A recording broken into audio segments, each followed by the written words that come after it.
Most people don't intentionally set out to destroy their own lives, but the path to self-destruction is rarely a single, reckless decision.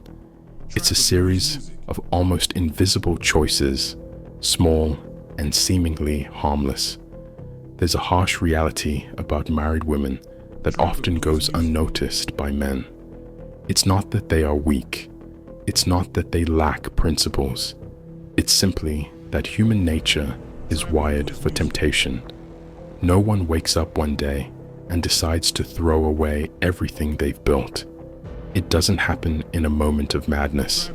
It happens in the subtle, quiet moments, the casual conversations that last a little too long, the eye contact that lingers just a second more than it should, the way her pulse quickens when she gets a message from someone who isn't her husband. Psychologists have analyzed this for years. They call it the gradual breakdown of boundaries, one thought at a time, one small step after another, until one day she looks in the mirror and struggles to recognize the person she's become. So, why are some married women more susceptible to temptation? And more importantly, how do they justify their actions to themselves? That's exactly what we're about to uncover. Let's dive in. The unspoken void. Why some married women seek external attention. Great marriages are partnerships. It can't be a great marriage without being a partnership. Helen Mirren. Marriage, at its core, is a bond built to withstand time, trials, and temptations. But not every marriage remains as strong as it once was. Some women, despite their vows, find themselves drawn to outside attention. And contrary to common belief, it's not just about physical attraction, it's something much deeper. The real mistake people make? Assuming these women are searching for an escape. In reality, many are simply longing for something they lost along the way. The silent craving for emotional connection. Humans are wired for connection, and women, in particular, have a deep-rooted need for emotional intimacy, not just physical presence. In the early days of marriage, this intimacy is intoxicating. The late-night conversations, the stolen glances, the feeling of truly being seen. It's electrifying. But over time, routine settles in. Life becomes predictable. The deep, meaningful talks shrink into quick, transactional exchanges about groceries and schedules. Passion fades into obligation. And worst of all, she starts to feel invisible. This is where the danger begins.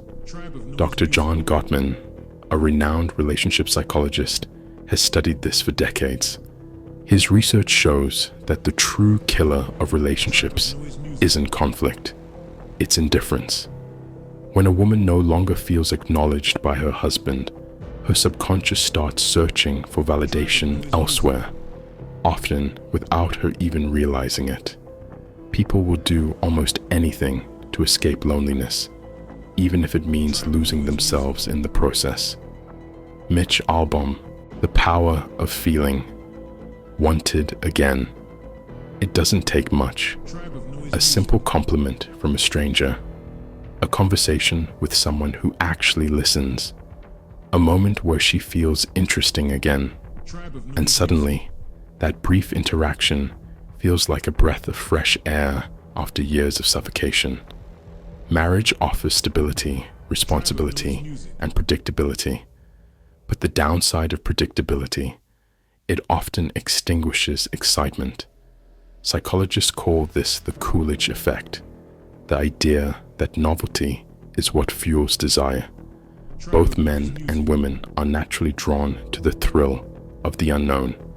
And for a woman who has spent years in a marriage where every day feels like déjà vu, even the smallest spark of something new can feel intoxicating. Not because she doesn't love her husband, not because she's immoral, but because she craves the thrill of feeling desired. We are most alive when we are in love, But love isn't just about staying together. It's about being chosen over and over again.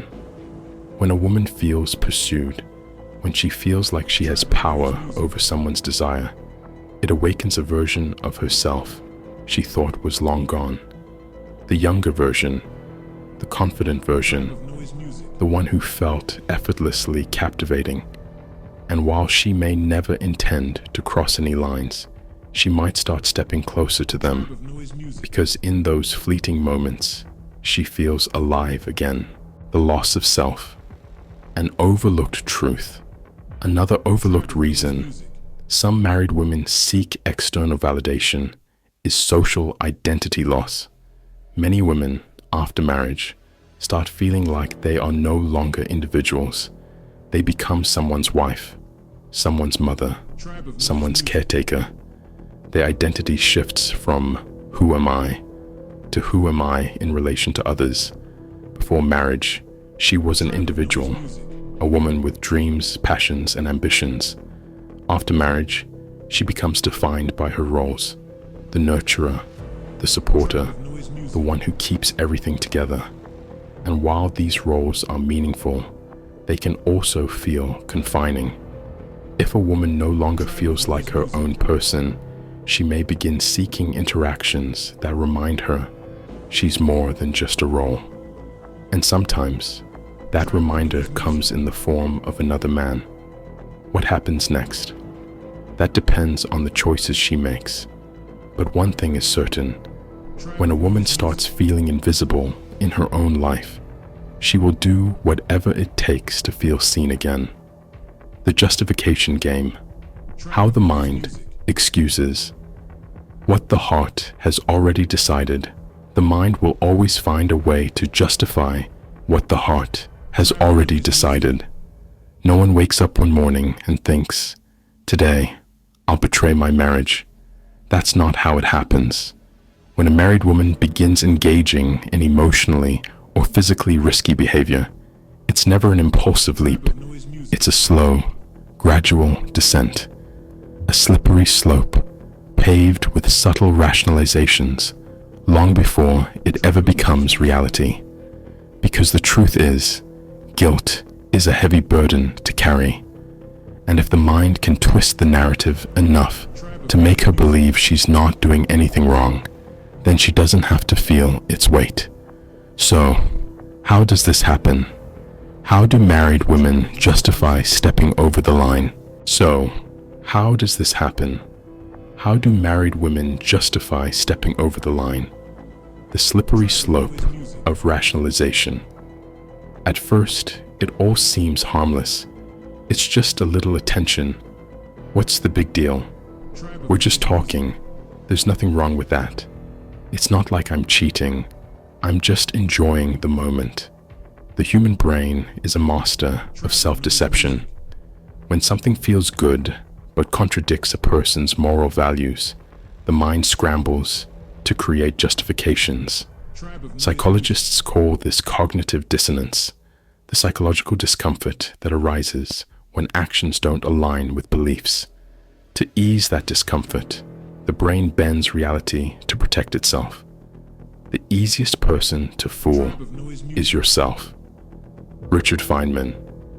A once loyal woman begins playing mental gymnastics. She downplays her actions. It's just flirting. It's not like I'd actually do anything. She shifts the blame. If my husband paid more attention to me, I wouldn't need this. She compartmentalizes. This has nothing to do with my marriage. This is just for me. But here's the dangerous part. The more she justifies, the further she's willing to go. Emotional affairs, the invisible betrayal. For many married women, the first act of infidelity isn't physical, it's emotional. And that's what makes it so dangerous.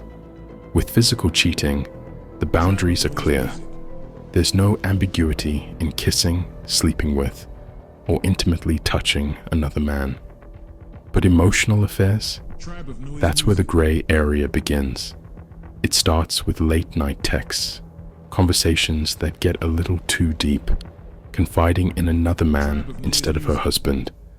She tells herself, "It's just emotional. There's no harm in talking." But emotional intimacy is powerful. When a woman shares her thoughts, vulnerabilities, and emotions with another man, she's already started detaching from her marriage. Cheating isn't always a physical act.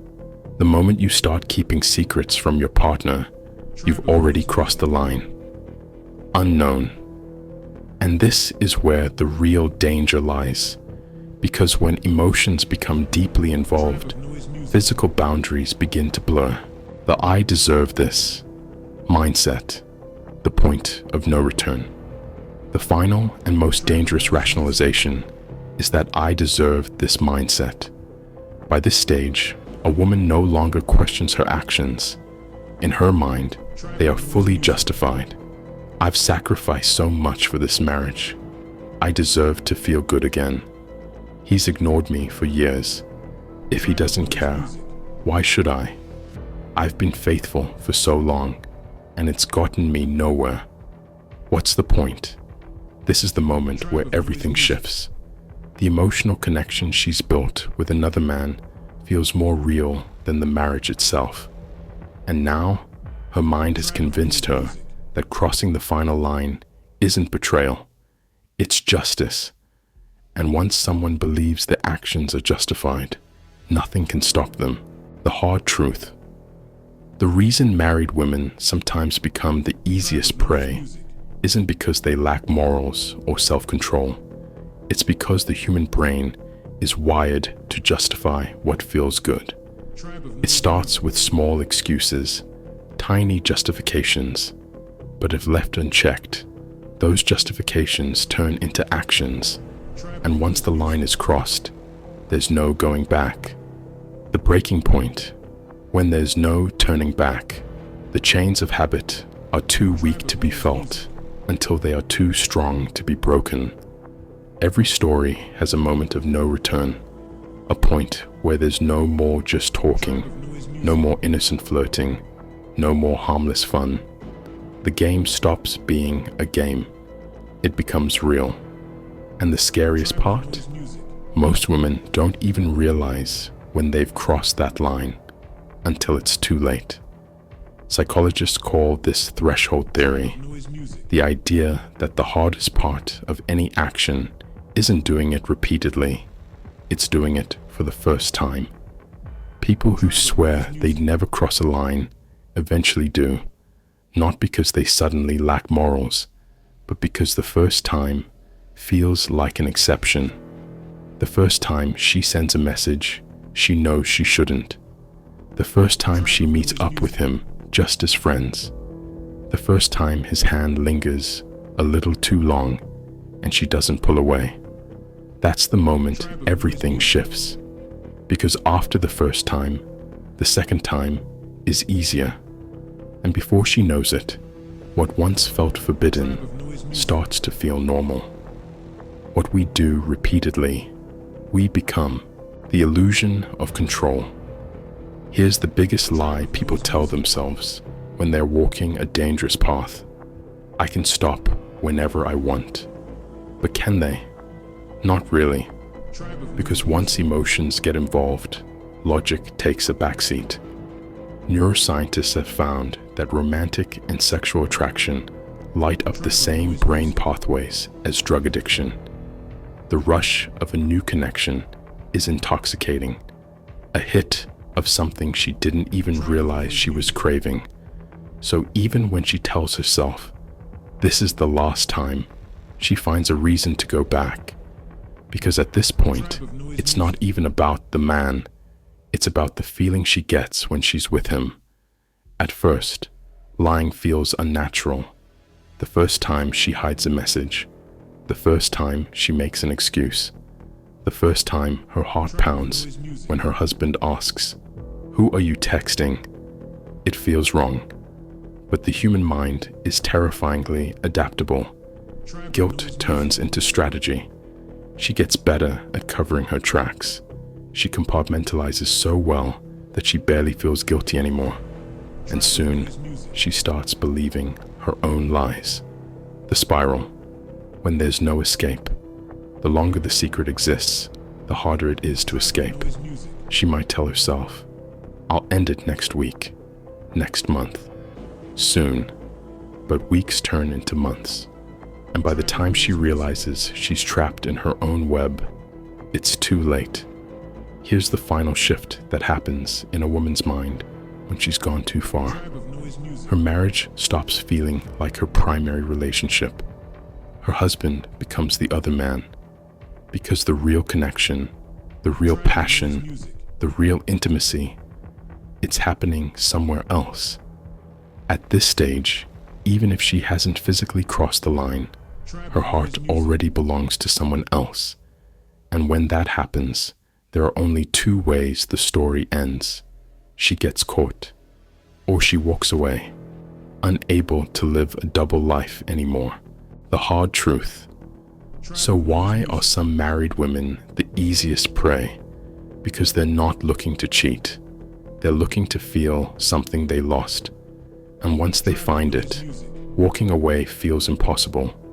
Not because they don't love their husbands, but because they've convinced themselves that what they've found is something they'll never get back at home. And once that belief takes root, nothing will ever be the same again. But if you understand this truth, you hold power. The power to see what others miss. The power to read between the lines. The power to recognize the silent signals before they turn into something irreversible. And with that knowledge, you'll never be blind to the game again. If you want more powerful insights like this, make sure to hit that subscribe button and join the Rise Above movement. Stay sharp, stay aware, and always stay one step ahead. Until next time, keep leveling up.